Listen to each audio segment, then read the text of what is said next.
Hello there. Jacob Rees-Mogg has hit back at claims that Brexiteers are acting like Russia in vetoing Theresa May's plans for a customs arrangement with the EU.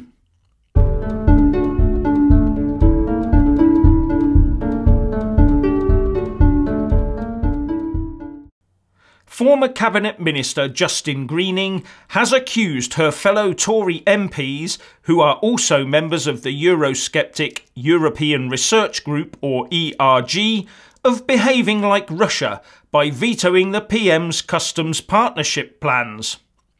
In a Sky News exclusive with Kay Burley, the leader of the ERG, Jacob Rees-Mogg, said that he had no power to veto, only the wish to see the government stick to its manifesto pledges. "I have no authority to veto anything," he told Sky News. "I'm a backbench Tory MP. The Conservative manifesto said that we would leave the customs union and we would leave the single market. I believe that politicians should implement the promises that they've given in manifestos. All that the members of the ERG have been doing," he said, "was to encourage the Conservative government to hold to its manifesto commitments.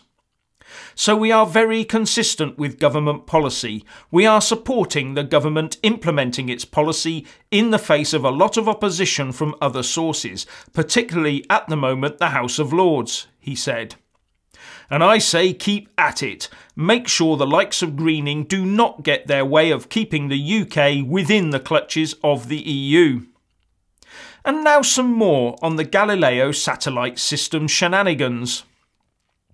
Writing a powerful piece in Briefings for Brexit, Professor Gwydion Prinz and Sir Richard Dearlove, former head of MI6, say that an independent UK satellite system provides an exciting and optimistic moment.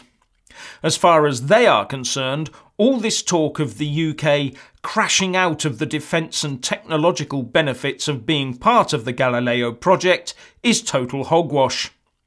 In fact, as far as space goes, the UK is the dominant partner, they say. "We are not the supplicants here, and government should stop acting as if we were," they write. They say firstly that the UK does not need Galileo unless we allow the EU to lead us into queering our pitch with the US.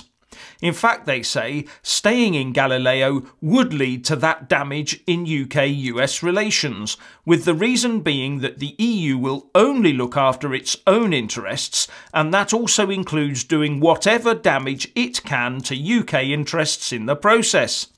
Now there's a surprise. And secondly, they say that Galileo is not viable without UK participation, on both technological grounds and the fact that it needs the use of the UK's globally located ground stations.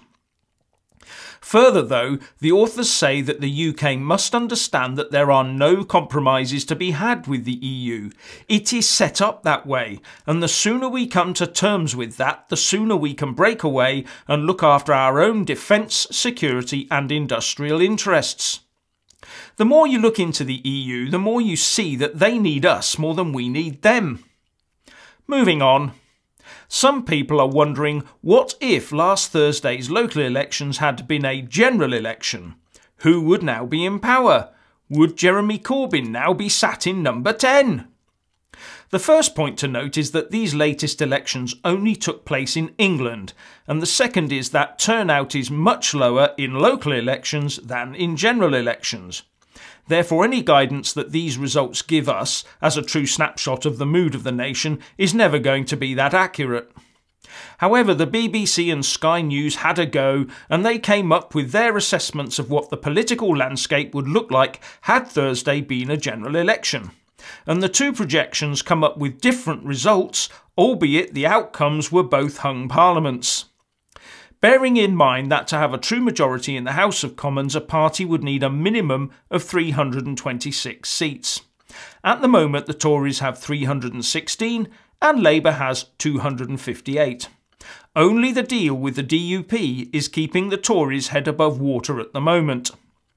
Now, under the BBC projection, the Tories would drop to 280 seats and Labour would come back with the largest party with 283, but far short of the 326 they would need to govern.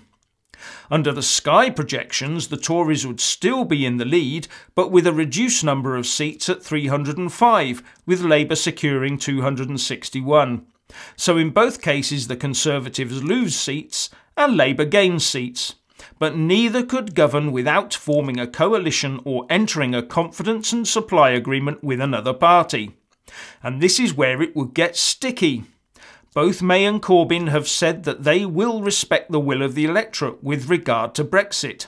But the most likely targets as coalition partners, the Lib Dems and SNP, would overturn the referendum result in a heartbeat and would insist any joint Brexit policy, at the very least, keeps the UK in the customs union and the single market.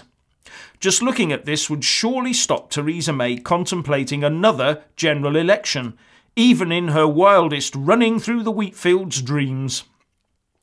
But the results are giving the Brexiteers in her party the ammunition to push the PM for a true clean break from the EU.